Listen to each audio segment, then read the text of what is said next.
Olá, queridos e amados irmãos em Cristo Jesus, família Batista Manancial e amigos que nos assistem. Vamos iniciar o programa de hoje, Compromisso com a Verdade Bíblica. Nós vamos abordar a questão de missões. Missões antes da quarentena e missões durante a quarentena. Hoje nós temos o ilustre prazer, o imenso prazer de receber este casal, amigo nosso, Pastor Felipe e a missionária e educadora religiosa Nayan. Eu vou passar a palavra para ele dar as boas-vindas e falar um pouco da igreja, onde eles moram, tal, se estão emprestando dinheiro, qual é parecido. Vai lá. Eu sou Nayan Nascimento, sou formada em Educação Cristã, formei junto com Silmara, lá em Recife, e a gente está montando a igreja Betânia em Petrolina. Sou Felipe, sou esposo dela. Pastor, é pastor, não corra não.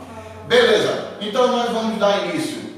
Pastor Felipe e Nayan, nos falem como era a rotina de vocês na plantação da igreja Betânia, na questão de missões, ou seja, a plantação é missões, né? Fala aí pra gente. Tá, o processo da plantação de igreja, nós iniciamos a parte prática no ano de 2018. Ali em março de 2018 foi o primeiro grupo que a gente teve na nossa casa. Nós não éramos casados ainda. A Nayan também visitava o grupo. E em maio nós casamos. Então a plantação e o nosso casamento foi muito misturado ali, o processo, a coisa como aconteceu. Então, basicamente, desde o começo da plantação, o foco, baseado em toda a nossa pesquisa, em como nós planejamos, nós estruturamos o processo da plantação, foi através de relacionamentos. Então, esse basicamente era a nossa estratégia evangelística. Isso porque nós tínhamos um público-alvo. Quando nós começamos o processo da plantação de igreja, a pergunta que veio foi: qual é o grupo que as outras igrejas não estão alcançando? Isso foi o que a gente começou fazendo, né? Qual é o grupo de pessoas que as outras igrejas não vão alcançar, porque eles não gostam de igreja, eles não gostam desse jeito de ser igreja, eles não gostam da cultura de igreja, talvez ele já tenha algum resquício de trauma, ele não foi bem tratado em determinado local, então ele tem as suas reservas com respeito à igreja. Porém, ele é aberto ao evangelho, porém ele é aberto à espiritualidade. Então, são essas pessoas que nós queremos alcançar como igreja.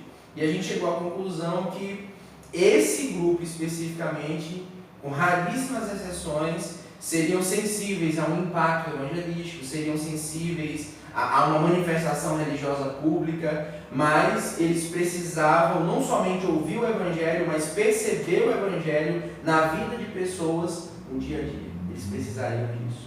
Então a gente montou toda a nossa estrutura a partir do viés que nós chamamos de intencionalidade nos relacionamentos. Nós seremos intencionais em mostrar o evangelho para as pessoas, em anunciar o evangelho para essas pessoas. Então, desde o começo da plantação, desde quando nós começamos, sempre foi assim: trazer a mensagem do evangelho através dos relacionamentos. Essa seria a nossa ferramenta máxima. Então, essa seria basicamente a nossa estratégia.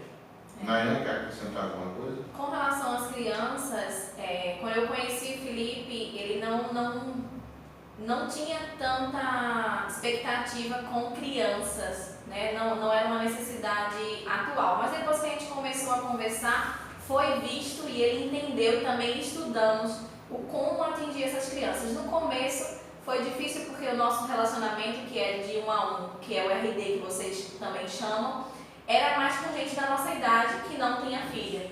Até que a gente começou, nós tivemos o culto público, que foi dia 22 de setembro de 2019, e os relacionamentos ficaram mais intensos, e a gente viu a necessidade de uma de nossas pessoas, como é que a gente fala? Uma das pessoas que fazem parte da nossa comunidade, uma amiga nossa, ela tem uma filha, e essa filha ela já é uma líder por natureza, e ela tinha outros amigos no prédio.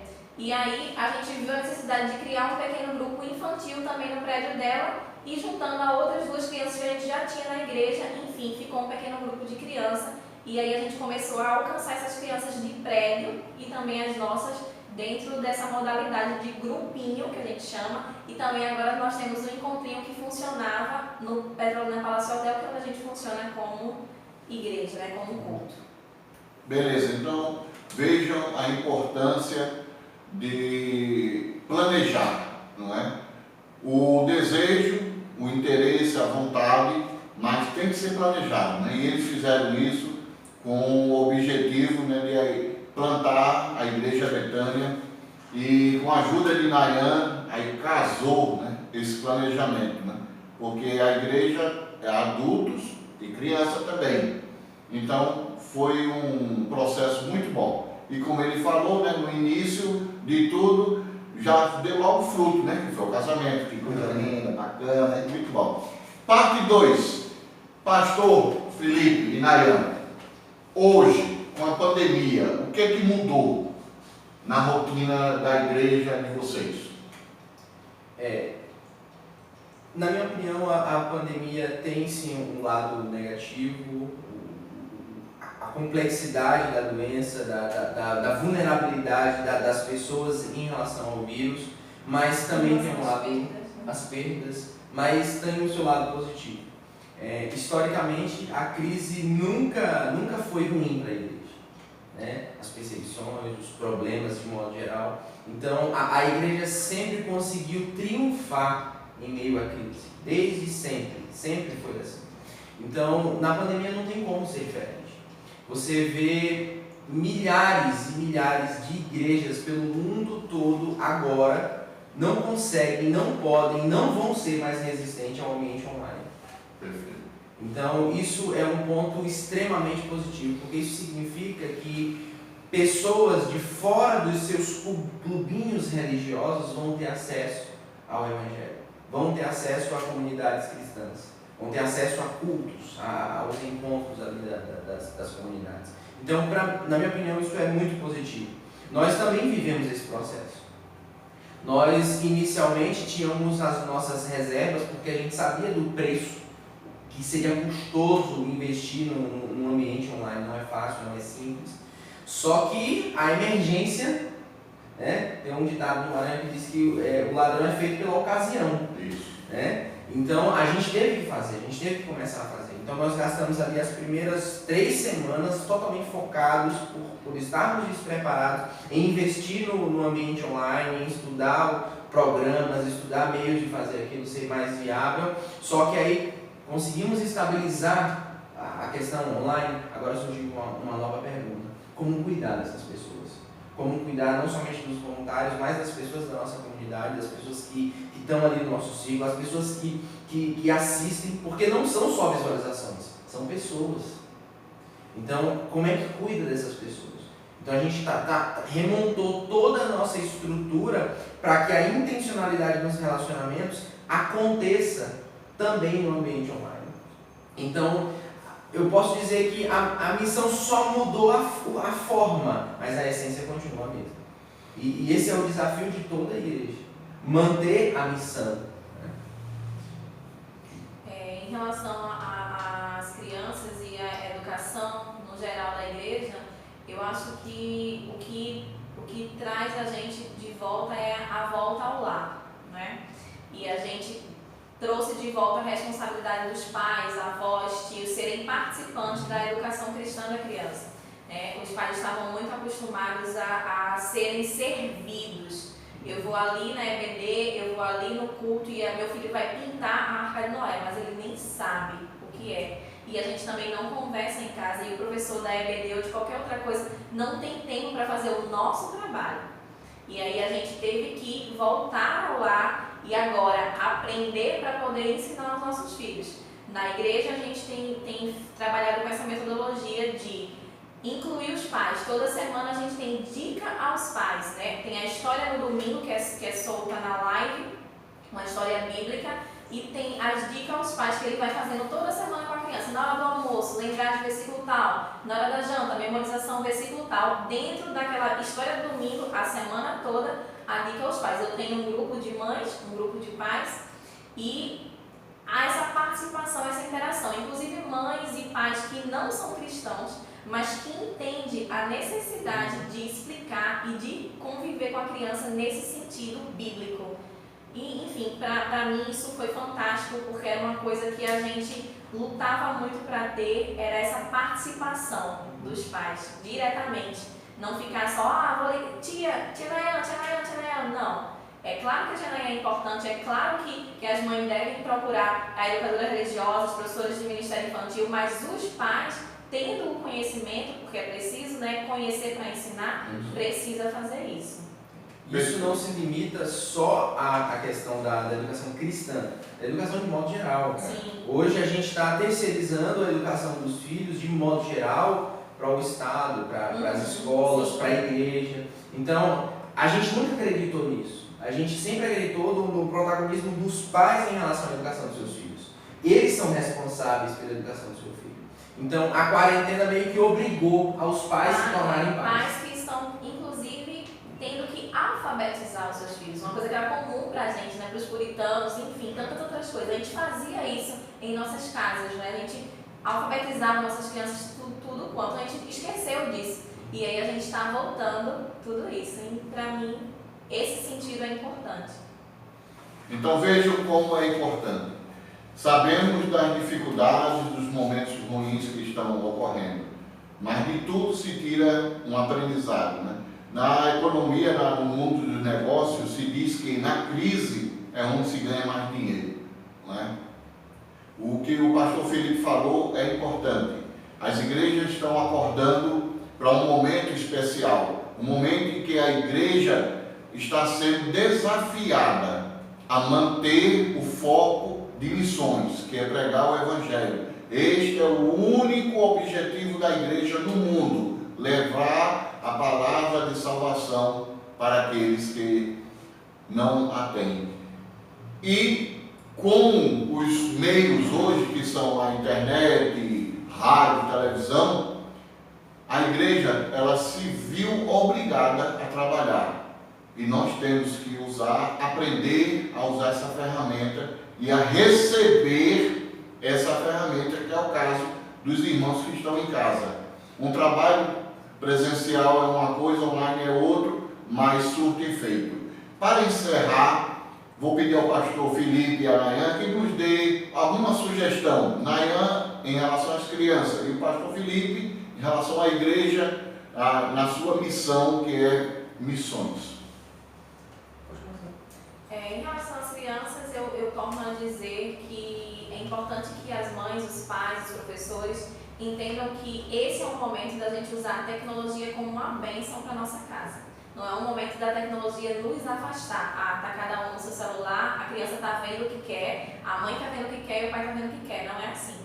As mães, os pais, os professores precisam achar meios, e existe já pronto, né, histórias bíblicas no YouTube, Instagram para ministério infantil. Nós na nossa igreja temos o Instagram, e na nossa igreja nós pegamos historinhas bíblicas do YouTube. Eu separo, eu seleciono, eu vejo se realmente está comunicando aquilo que eu desejo e solto no YouTube. A mesma coisa, as mães da igreja podem fazer isso. Tira um tempinho, vão, passa para a professora, enfim, e gera isso no grupo. A tecnologia ser uma bênção para casa, para o lar, e dividir também entre a igreja, entre a comunidade, e depois as crianças, quando voltarem, vão poder conversar sobre isso. Não é? As histórias que elas viram, o que elas aprenderam em casa, o que elas aprenderam nesse tempo que a gente tem insistido em dizer que não é férias, e não é férias da educação religiosa também. Perfeito. Minha parte, eu penso que a crise, a quarentena, a pandemia, ela não vai fechar empresas, ou ela não vai fazer casais se separar. O que ela faz é mostrar as rachaduras que já havia nesses relacionamentos, as rachaduras que já havia nesses orçamentos, nessa maneira de gerir os negócios. Então, isso acontece da mesma forma com a igreja. Durante muito tempo, como igreja, a gente começou a se focar em várias coisas, caminhar por várias direções e direcionar o nosso orçamento, engajamento dos nossos voluntários, o nosso trabalho em várias coisas. E quando vem uma crise como essa, a primeira pergunta que a gente faz é: o que é essencial para a igreja se manter? E aí a gente vai caminhar nessa direção durante a pandemia. O orçamento é limitado, os voluntários que servem a nossa comunidade são limitados. Então, peraí, qual é o mínimo que precisa ser feito? Essa é a primeira pergunta que a gente faz. Quando a gente entende isso e termina o período de pandemia, você tem duas direções para ir. A primeira, tentar refazer e voltar a ser a igreja como a gente era antes da pandemia, ou tentar aproveitar esse essencialismo que a gente criou na pandemia e focar ainda mais no que é essencial. A gente pode ter essas duas alternativas. Se a gente opta pela primeira, a gente se perde no caminho. Porque o mundo que nós tínhamos antes, como muita gente está falando, não existe mais, não acontece mais. Então, a gente precisa olhar para frente, focar no que é essencial, redirecionar a nossa energia, redirecionar o foco ministerial e fazer aquilo que nós fomos chamados de fato para fazer. Eu acho que esse é o que deve servir tanto para você quanto para o nosso ministério. Perfeito. A sugestão que foi dada por Nayane é importante, né? Vamos pensar nas nossas crianças, vamos tornar o tempo dela produtivo, porque se não for com o assunto da Bíblia, ele vai ser usado para outra coisa. Então, vamos montar a Bíblia, vamos fazer essa programação e nós vamos colocar isso em prática, viu, Nayane? Na nossa igreja, vamos entrar em contato com todas as mães para a gente marcar uma hora, uma data e colocar as crianças para pensar sobre isso. E o ministério é o que o pastor Felipe falou. Agora nós estamos vendo as nossas necessidades, as nossas deficiências. E temos que ser agora produtivos e não mais passar tempo. Agora, o mínimo que se fizer tem que ser produtivo. E nós só temos a agradecer. Obrigado, Felipe. Obrigado, Nayane. Deus abençoe vocês, o ministério. E se despeçam rapidamente para a gente acabar, porque marcaremos outros encontros. Vamos com a palavra. Obrigado, gente. Obrigado pela paciência, pelo cuidado. Ore por nós. E Deus abençoe a vida de vocês. Eu agradeço, sou grata. Eu amo muito esse casal. Já trabalhamos juntos em missões e sempre feliz por estar aqui. Família Batista Manancial, eu desafio você a orar por esse casal. Ore pelo ministério deles. São servos do Senhor, são vocacionados, são chamados. E eles não fugiram da missão dele. Que Deus os abençoe e que ore pela gente também, viu? E vamos nos ver mais vezes. Fiquem na paz. Pessoal, um abraço, até a próxima.